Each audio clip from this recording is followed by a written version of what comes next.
Okay. Welcome. It's Thursday, March 10th, 2022. This is the monthly meeting of the Personnel Subcommittee. It's a regular meeting, and I'm going to call the meeting to order. And first up on the agenda is approval of our minutes. We have two sets, one from January 13th, 2022, and one from February 25th, 2022. If anybody has changes or corrections to the minutes, or do they stand as is? I don't have any changes. Same here. Okay, so the minutes stand as written. The next item is the creation of the Deputy Town Engineer classification. And we have Sir Tom Roy on the call to discuss this new position along with Maria. So I'm going to kick it over to him and Maria. I don't know if Maria wants to start. If you want me to go and you'll fill in the gaps. Well, great. With some of the changes that we're looking for, we're clearly going to need another body in the engineering department. And we were looking for somebody who's really going to run the day-to-day operations and have that technical knowledge to also help train some of our staff. We do have another engineer on staff, Dan Gannon, who has about 4 years experience and should very soon be eligible to get his engineering license. The process for that, you need actually 4 years of experience before you're allowed to apply and sit for the exam. So we're hoping to bring somebody in who has already achieved their certification as a licensed professional engineer, has the experience to manage people and projects, and really help us really pump out a lot of work out of that department. Makes sense. Anybody want to kick off any questions? Just have a question about what the job market is like for the level of person that we're looking for. I mean, since we're looking for someone a little more junior, I would hope that maybe it wouldn't be as tight of a market because you might have a little bigger pool. I don't know. What's your sense? It's a great question because right now the market for engineers is unlike anything I've ever seen. And I think we talked about it last month with DOT. The amount of retirements that they're having over there, the number of people they're trying to replace is affecting the market. And then you put in the stimulus program and everything else we're trying to do. We're looking for a person that's at really a sweet spot in their career where they have enough experience to effectively run on their own, yet they are not starting to get graying and thinning hair. And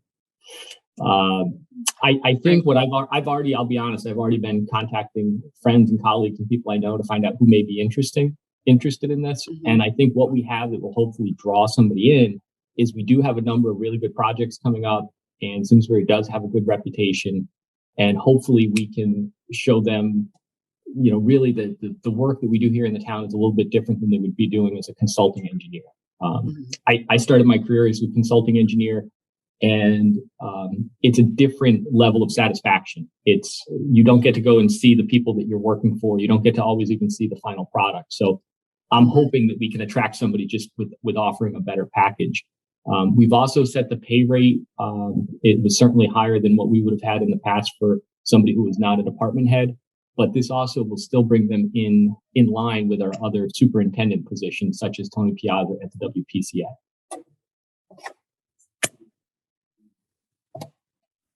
I just have I just keep changing my screen here. So just clarify. So this position is already budgeted in our budget packet for this weekend. So there's no impact there. Correct. Oh, you're muted, Maria. Yeah. Yeah. This is going to be an unaffiliated position too, right? So it's not union. Yeah, that's our intent, just given that this person would be performing most of the day-to-day operations that Jeff was previously performing, which were non-union duties. So that's our intent. Okay. And one more thing that comes up recurring here is, are we going to offer? We're going to offer the defined contribution plan and not the defined benefit plan for pensions. We try to do that to new employees. We brought up, not adding to the pension liability going forward. So just curious about that. Yeah, so currently our non-union staff members, they have a choice of selecting the DB or the DC plan. And if we were to make that change, it's just something that we would need to do through an update to the personnel rules. Okay, because Sean, you've been on the calls where we've talked about that multiple times last year, that we were going to try to stop offering. I know there's logic, behind it, but it's come up multiple times. So I was just curious as far as this position. We were talked about any new positions, we may just offer that plan. So I just wanted to know if you remember those conversations that we've had. I do, but as Maria's saying, we've got to change it at a higher level. We can't do it job description by job description. Okay, so is that something we would put on an agenda, a future agenda? Yeah, and we would have to debate it here. Again, Okay. I think we're going to get pushback, and we've heard it before that it would limit our pool of applicants potentially. Right. But and we're going to have to weigh that as we do it. But as I've argued in the past, at some point we've got to rip the Band-Aid off and try it. But on the other side, we have had many folks, I believe, or some folks choose the DC plan over the DB plan because we do offer a pretty benefit package. So not everybody that's at the unaffiliated level automatically goes to the DB plan. So yeah, I don't think we've gone as far as the Board of Finance would like us to, and I understand why they do. But at the same time, we've also not done nothing, right? I think we're working our way there. Yeah, I get that. It's really part of a comprehensive benefit strategy. And if we were to maybe have some more discussion about that, for some of you may recall, does sort of intertwine with our collective bargaining strategy and other areas of pension reform that we have been successful in achieving that actually have a greater financial result to us. So it's probably something that I would recommend that we talk within that context in regards to collective bargaining. Yeah. Okay. And I would think also it would be, and maybe you've already done this, doing some kind of benefit analysis compared to our kind of commensurate towns that we usually compare ourselves to when it comes to the salary ranges, so that we can kind of try to figure out where our benefits package is compared to them and how competitive we are, because the job market right now is really competitive. So that one's harder, right, Maria? Because again, the salary data is released, but the benefit package, the benefits are not. So it's harder to get, right? We can get some of it, but they basically, we have to get an administrator on the phone and they have to tell us, right?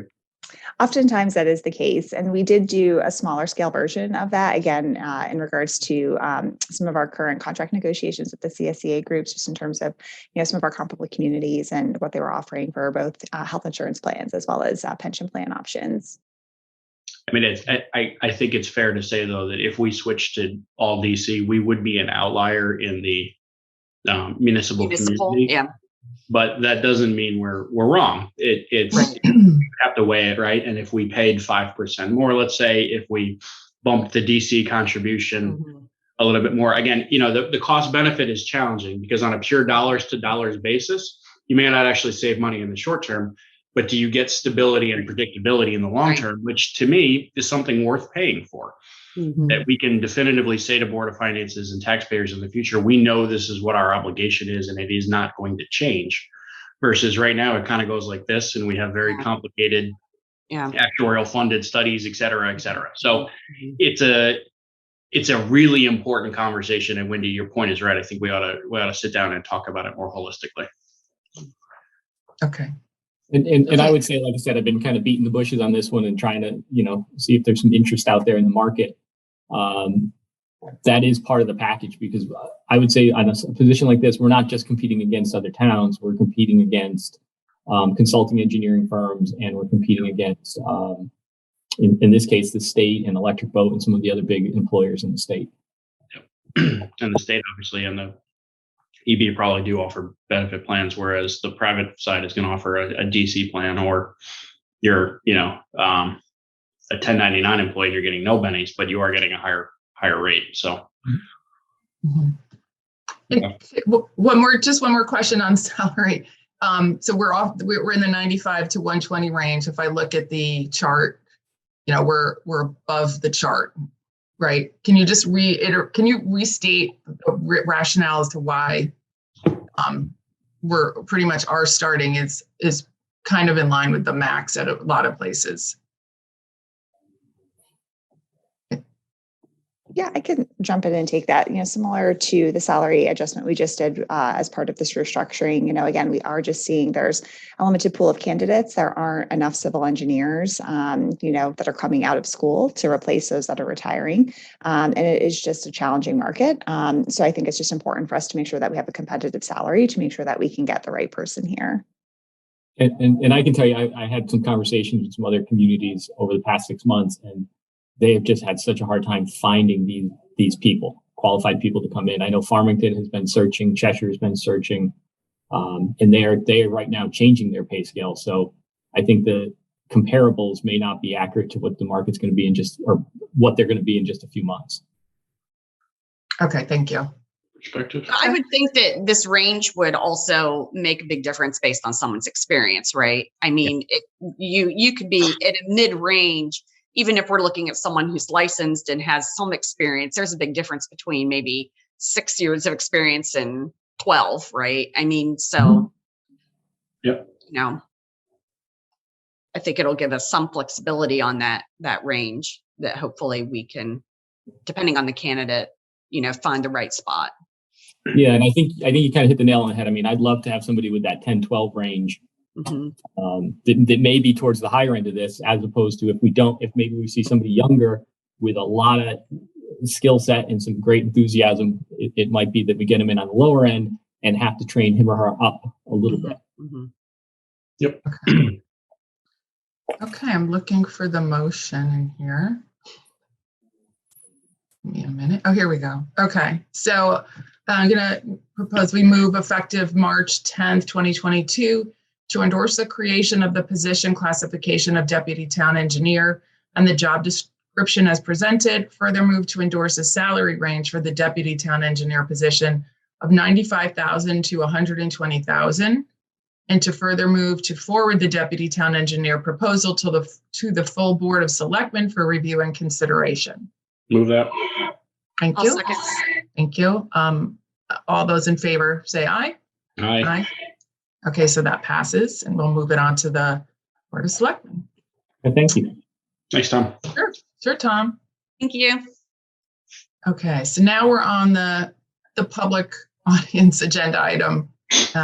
Again, Maria, I'm just seeing this now for the first time. So this came up. I'll just explain to the group. We had a resident reach out during when we were moving between Zoom. We moved to live. We moved back to hybrid, and trying to figure out how to participate via whatever method we had.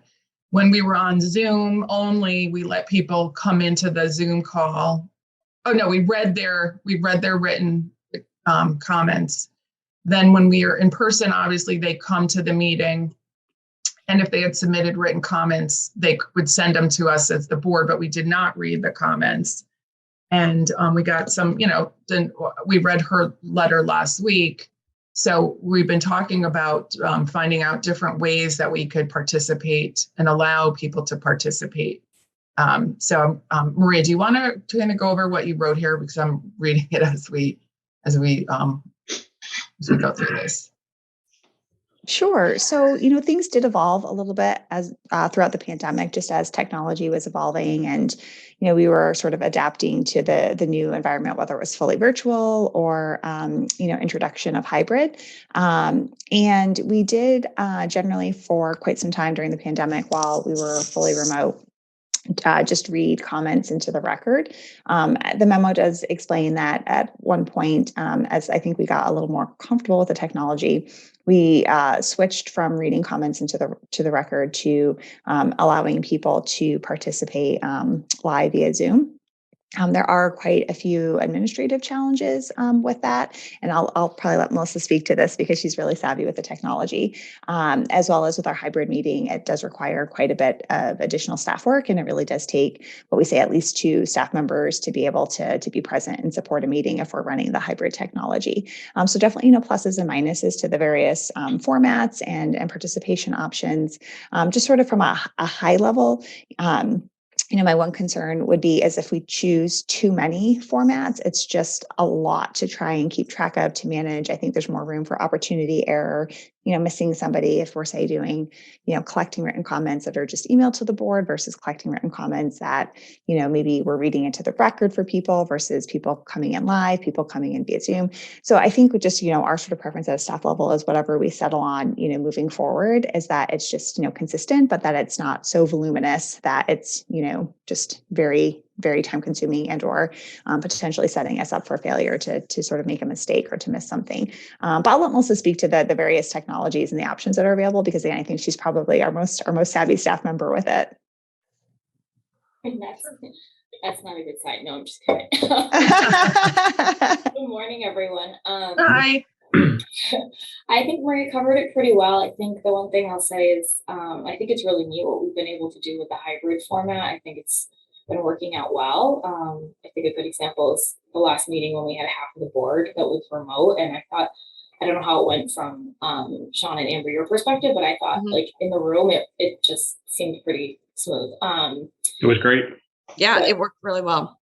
Yeah, that's good to hear. Because it's definitely been an evolution. Obviously, we've all been through it together in the last 2 years. But the one thing I will say about hybrid, as Maria said, is it really does take at least one staff person to run the technology of the meeting. And so, with Board of Selectmen, Maria and I are both there. So I handle it, obviously, I just take care of the technology.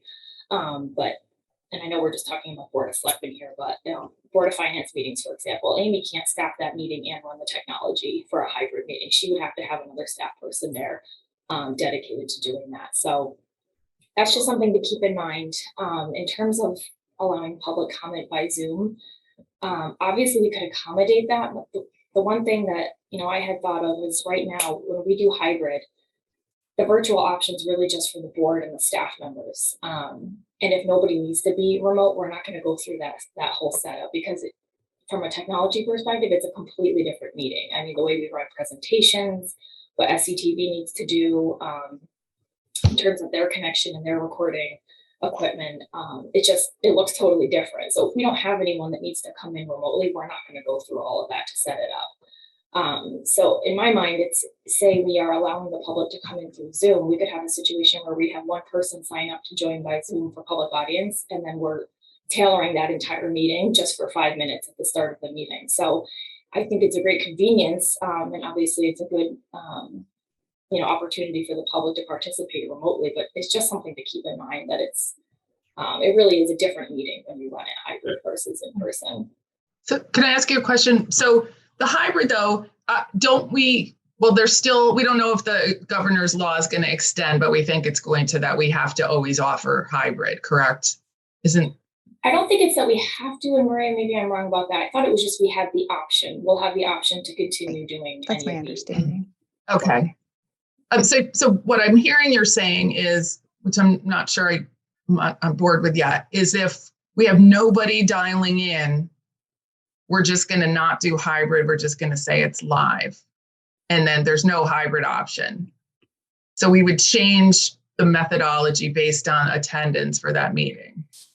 So the way we're currently doing it for hybrid is that it is an in-person meeting. On the agenda, it says the location, and the way to participate for the public is to show up in person. And they can always obviously submit written comments. That's always been an option even before the pandemic. So the question is just whether we read them into the record. But so in essence, it's an in-person meeting. We're just offering the opportunity for staff or board members, if they need to come in remotely. That's really that's where we are right now. Okay, I was thinking it was always like defined as hybrid for anybody who couldn't make it. That was my assumption. Melissa, could you also just touch on the sort of the meeting management aspects of sort of the extra steps and effort that's required when you're trying to manage members of the public joining the meeting and leaving the meeting? Yeah. So thank you. That's another component to it is, early on in the pandemic, we heard all the stories about Zoom bombing and all the security type concerns related to joining meetings remotely. So the way we've handled in the past, people would sign up to address you through Zoom. We need their names. You've done enough Zoom meetings to know that your name isn't always showing up like exactly first name, last name when you join a Zoom meeting, depending on if you're using a family member's laptop or you're on your iPhone. So, I've had people in the waiting room before and I have absolutely no idea they're not on the roll call list. It's just a logistical thing. And it's, do I let them into the meeting? Is this a Zoom bomb? I don't know. And then there's just the matter of, once public audience is over, we need those people to leave the meeting. So we have to physically, go in and remove them one by one from the meeting too. So that's just another piece to manage. Yeah, what I was thinking though, if we did allow people that, so I was on a CCM call this week. It was all about meeting decorum, and they had Cheshire people on explain, mostly Board of Ed, but how they let people call in and what kind of decorum they require. They only do 3 minutes. I see that our charter says 5 minutes. Like I was going to suggest we go to 3 minutes. But that, they were talking about that. And it made me think that if we did have people log in, if we went that route, couldn't we have a statement of, participation or a policy on participating, and that if you register for the meeting and you log in and your name does not match the registry, we don't let you in. I mean, I'm just asking, is that a legal way to do that? Because you register as Bob Smith and then you're logging in as Judy's iPhone. We don't recognize you from the list, so we would just not let you in and just let people know that up front. I'm just saying, if we were to pursue that, is that an option to do? You're on the list. This is your name. You're not on here. You're out. I think it is an option, but I think you're going to run into people that don't even understand what we're asking them to do and not know how to, because they don't use Zoom professionally. They don't know how to change their name. So I agree with you in concept. I know how to do it because I'm on Zoom every day. But I think based on my assumption of a number of the folks that have been using Zoom, I'm not sure folks know how to do that. I agree with what you're saying, but I think it might be a execution challenge. I guess to me, we've got a couple of different issues here. I feel like we're mixing. Okay. What kind of format of meetings do we want to have as the Board of Selectmen? Do we want to read comments into the record? Do we want to let public audience participate via Zoom or only in person? And then the pluses and minuses to transparency participation for both staff and the public, right? So let me take it in reverse order. I assume it's a pretty nice benefit and a welcome change for staff to not have to sit in our meeting till 8 o'clock at night to give us a 5-minute update, Maria. So I would imagine that staff would prefer us to have hybrid so that they don't have to sit through 2.5 hours of meeting for that 5 minutes, basically forever, right? So to me, that almost feels like we're solving the question of we're probably going to be hybrid almost all the time.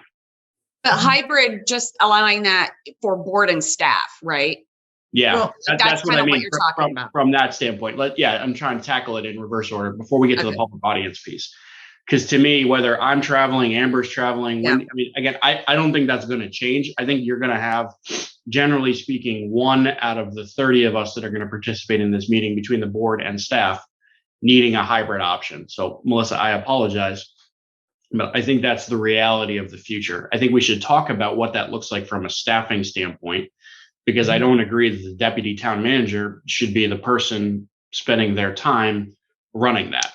That seems to be a task that probably needs to be elsewhere defined, staffed through constituent work or otherwise. And we can talk about that separately, because I think you have other things to do, which includes contributing to our meeting, not kicking people in and out of a Zoom room.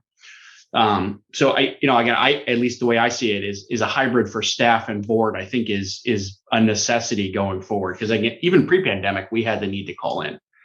Chris was in an airport. I was traveling, Amber, again, you're new to the board, but I'm sure, we've got kids and families. And again, I think it's increased our ability to participate, just from the board member standpoint. And again, it's one of the things that's always bothered me is we make staff wait for hours in the back row for their 5-minute update. And then they get to go home, depending on where we are in the agenda. And that just never seemed to make sense for me. And until we had the hybrid option, there was nothing we could do about it. So I personally feel strongly we should do that.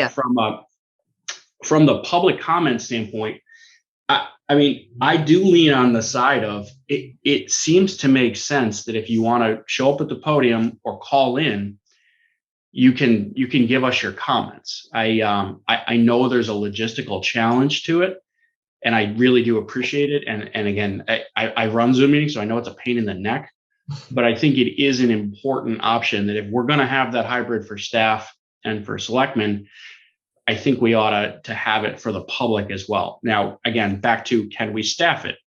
Can we have a different person do it, Melissa? Can we streamline it? Are there ways to help make that easier and more consistent? I think we as a board ought to look at that, because if this is what we want and we have to staff it and fund it, then we ought to do that, right? So can I just add, we're hiring an IT specialist if we approve it. So yeah. Honestly, Wendy, I see this more in terms of what you and I have been talking about in terms of taxpayer management, emails, phone calls, SLAs. Again, we ask town staff in so many departments to be responsive, and we are very thin comparably to other towns. I think in our general government spending, based on my look over the years, is we generally have less positions doing more work than our comparable communities. Mm-hmm. There's a lot of reasons for that. I think we're very intelligent with the way we staff. I think we're very forward thinking with technology, and we also prioritize education in this community. And I think those are all really good decisions, but right, they come at a cost. And a lot of our discussions, in this budget year, prior budget years, Wendy and Amber, as are about, how can we get just a little bit more out of staff? And do we need a consultant for this? Whereas other communities might have that on staff. So I view this as a continuation, honestly, of that kind of conversation of, do we have more of a public facing role that's staffed in the town manager's office, perhaps? And again, I know I'm opening up another can of worms here, but I think that's, Wendy and Amber, I think that's, I see you shaking your head a little bit. I think that's where we might be at in terms of how do we want to manage our public transparency efforts, which, you both have brought up, and rightfully so. Long-winded way of saying, Melissa, I very much respect and agree with the frustration. And I'm also saying that as the board, I think we need to find a way to make it work. And whether that's funding or staffing, I think we need to have that conversation is, I guess, the balance that I'm offering here.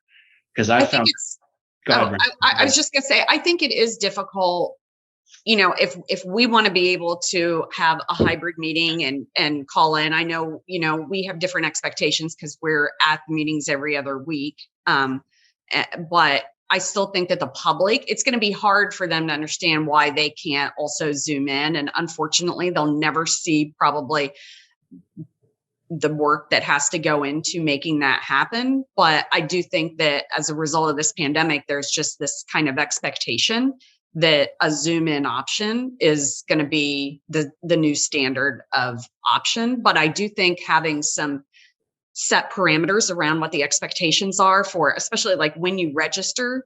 I mean, I'm sure there is already that, like, people have so much time, that we could really take a look at the time frame so that if nobody has signed up, X number of hours in advance, does that alleviate having to do the backdoor work to make that Zoom in happen? Or, could we look at that reasonable cutoff? I don't know if that cutoff is who determines the cutoff, or if that's just like set by law. So we have to, it's only 24 hours. We can't change that. But I think if we just try to set up some parameters around how to best manage it, we can try to get there. But I do think it is probably the expectation, and it's going to be hard to, to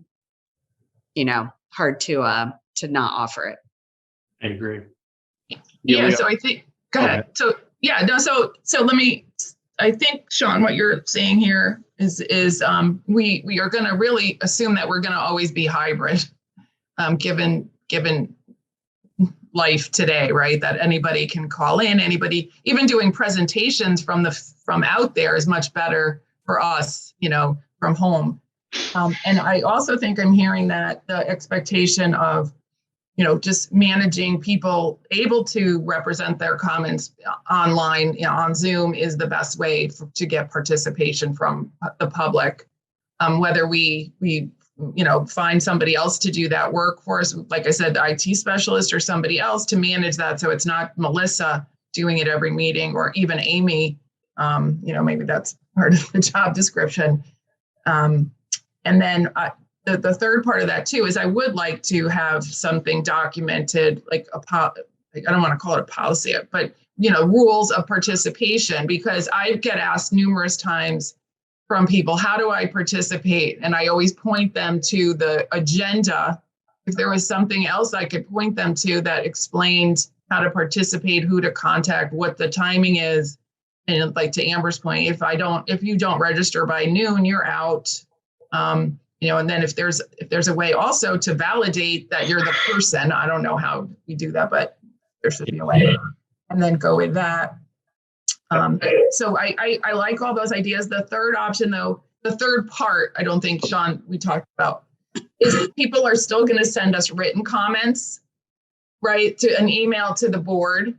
And I don't know when they count as part of the meeting agenda, like if it's just a general, you guys are doing a very good job to all of us, or, I want to weigh in on the, ADU opt out or something like that.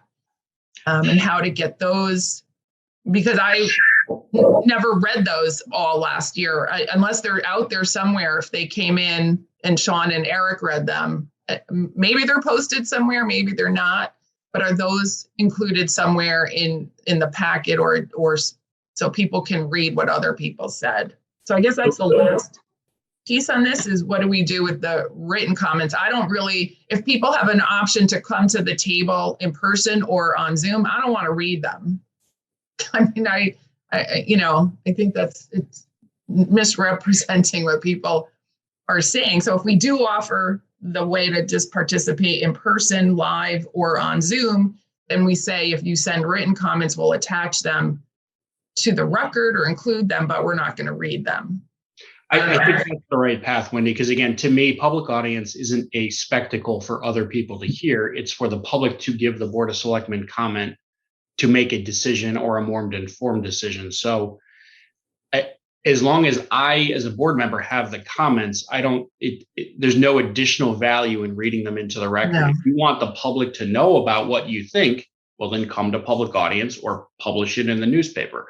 This is we're not a media outlet. We are a governing body that receives comment and makes a decision. So as long as the six of us have received the comment, I think that's the important part. And I do agree with you that it should be part of the record, and that we attach the additional comments to the minutes, after the fact, so that, they are codified as part of the meeting. I have no issue with that. But again, reading them into the record, to me, provides no additional benefit from an input standpoint.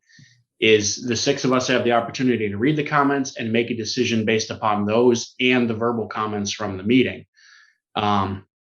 And then again, if you want to share your thoughts with the public, well, then come to the meeting or send it to the patch, right? But again, we are not a media outlet. So that's how I feel about it.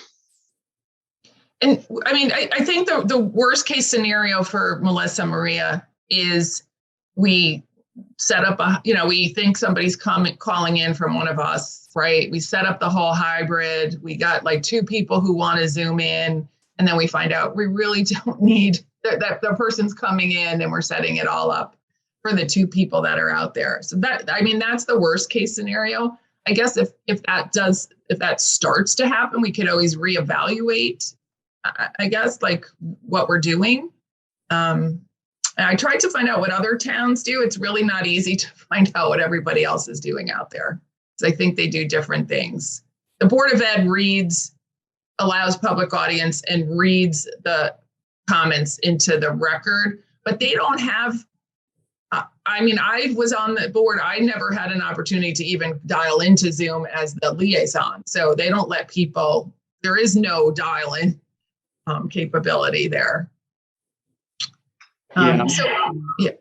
Go ahead. No, you go ahead.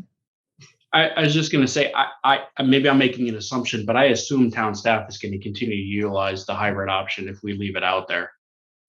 Especially, like when, Monday, when Tom's job description comes up for a town engineer, he doesn't need to come to the meeting. He can just dial in from his house give us the 5-minute update and then go back to his life, right? That's, and and again, I would encourage staff to use that. So I do agree with perhaps keeping it going. And I know, Melissa, this is probably not the answer that you and Maria are loving, but I think it's a fair balance to keep going with. And then again, I think we need to put some more understanding of the time that's spent, and do we need to fund additional expertise? Do we need to seek volunteers?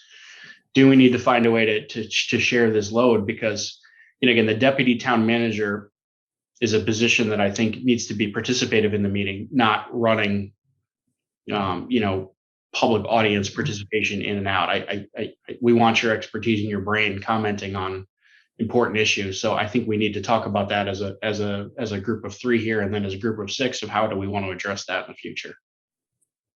And I assume, like, just Wendy's comment about the Board of Ed made me think of this, but like, we are only talking about this for Board of Selectmen. Like, we have this no is jurisdiction not otherwise. a format that we are duplicating to other boards and commissions. No, because at this point. Yeah, that's a good point, because I like Board of Finance. I don't even think they have public audience. I mean, I was just at the meeting, they didn't have it, and there was no Zoom option. Derek dialed in by phone. So we're really just focusing on us, and we're the people that people want to come and talk to face. So well, I mean, I can see where people might want to do this for Board of Ed. I mean, yeah, but that's right. And I'm not saying that we should. I'm just saying, like, that is another, like, if we do this, then we're kind of setting a standard, and then it might beg the question down the road as to doing this same level of effort for a different board or commission. And we would have to take that up then, but.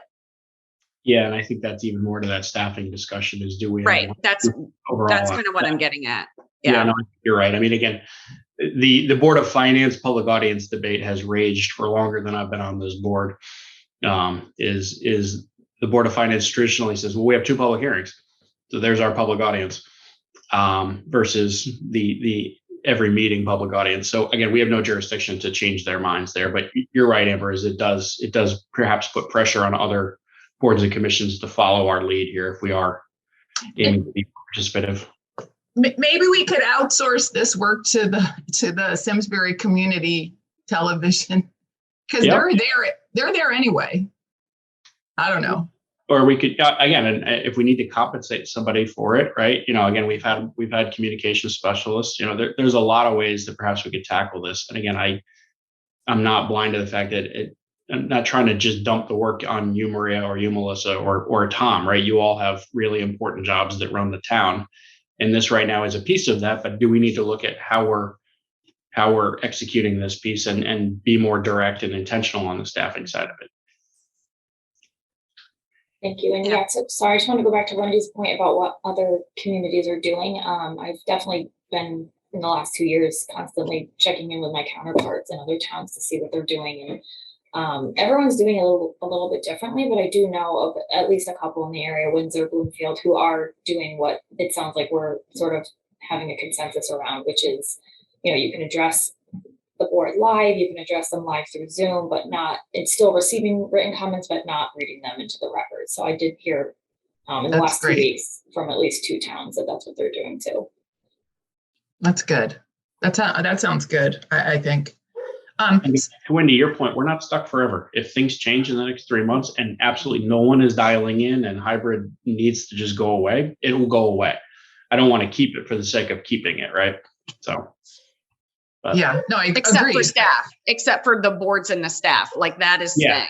I think that's important. Yeah, but again, if we get 0 public comment for the next 3 months through Zoom, I think we come back here and talk about that for sure. Yep. Yeah. But also we have the cutoff. If you don't make the cutoff, we know we're not letting people into the meeting, right? So we always have that tool as long as it's clear to people. And it's just the naming conventions of people dialing in that concerns me.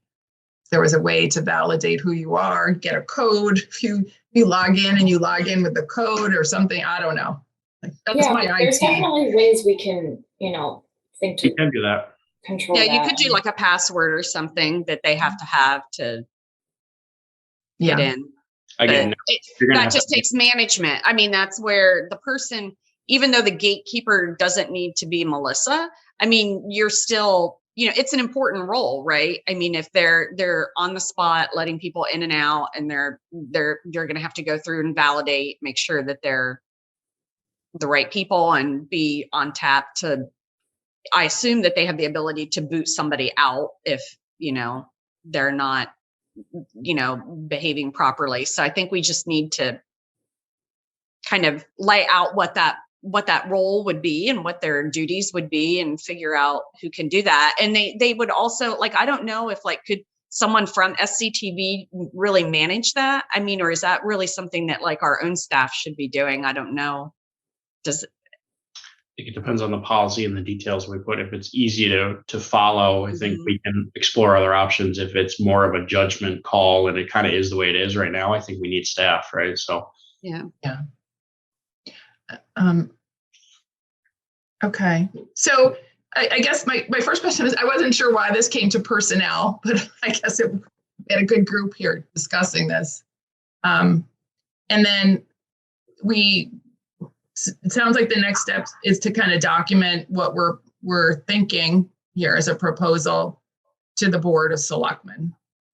Yeah. To move forward. Is that right, Maria? Is that the next steps would be? I don't know if that is really necessary. Perhaps just when we Okay. update the rules of procedure, as we Okay. get going on that project, we could just incorporate in there. I mean, in terms of, this is just for us sort of taking a step backwards to as when we were fully virtual. So, we know how to administer the technology. We have, a standard message that we send out to people when they sign up to participate through Zoom. So for us, it's just sort of reverting back to almost that fully virtual, format. So we can do that. That's not a problem. But my recommendation would be, let's, we can go back to doing that for you all, and then we could codify it in the rules of procedure as we work through that project. Okay. So will we, just to see a summary, will be in the minutes what we kind of just defined here, and then figure out, that's something that would be good to post somewhere. We can talk about that after, right? When we have the actual rules, I would share it. We could include it in the agenda. I mean, it's there now. I don't know why people don't find it, but they can never find it. And then are we also just saying that written comments, we would just attach to the deck that we put out at the end of the minutes, or include them in the minutes, so people can read what people wrote in, as long as there's no expletives in there? That, I think, would take quite a bit of perhaps additional work, because right now people correspond to you directly. They correspond sometimes through the town manager account. They just ask for comments to be shared with you, but there's not an expectation that it's, being read aloud. Right. So again, then we would, I think, have to start trying to chase down and track down minutes, and then asking people, do you want us to include it in the record, include it in the minutes? And then we'd also then have to add it to the packet. So that would be something different than what we've done in the past. Yeah. And I think it would require a little bit of follow-up on our end with people to find out how they would, if they would want that extra step taken, other than just making sure that the correspondence is provided to you all. Okay. But we would state written comments will not be read out loud, right? Your point is that we don't know if the comments are relevant, which I said this before too, is relevant to the meeting or just to the board in general. That's the distinction. We don't really always know. So I guess as long as the full board gets, I try to send anything that seems like it's coming to me to people.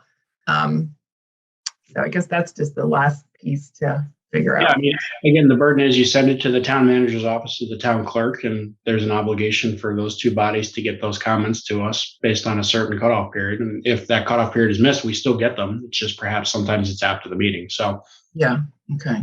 Yeah, I don't see that any different. But candidly, Wendy, if they send it to one of us individually, they need to be sending it to the town manager or the town clerk to confirm that the whole board will get it. We can do our best to forward that stuff, but the correct path is town staff. Yeah, I'm trying to get them to, anything I try to send to Maria to send out, because I don't always know if everybody's all gotten it either. We've gotten them individually when you didn't know if it just came to you, but it did go to everybody, like the mailer on the bridge. We all got a big package on that. Yep. Addressed us personally. So that's a good point too. Yep. So just to clarify, we're saying written comments will not be in a packet readable out there, but we will all get them if they go through Maria, town staff. Right, Sean? Is that what you just said? Written comments will be sent to us, ahead of the meeting, subject to, Circulated to, okay. Okay. I mean, again, we have the ability to do that, right, Maria? I mean, we did it during the pandemic. So instead of just the first select person and the deputy, just send it to the 6. Yeah, that's better. Yeah. I'd like to hear from everybody. Yeah, we'll essentially just go back to what we were using on our past agendas. That written comments will be written, right into the record. This is where you can send them. This is how you sign up live through Zoom. So we'll just revert back to using that wording on the agendas. Except that they're not going to be read into the record. Right. Correct. Yes. Yeah. We do have some wording to that effect. Yes. I was going to say that's a misleading term. Okay. Look, again, it's not lost on me that this is, again, more work for staff, and I do appreciate that. So again, I think we need to continue to have the conversation of where are we prioritizing this, and again, there's only so many hours in every office, and again, what do we need to do from a staffing, a job description, a funding, et cetera standpoint. Yeah. Okay.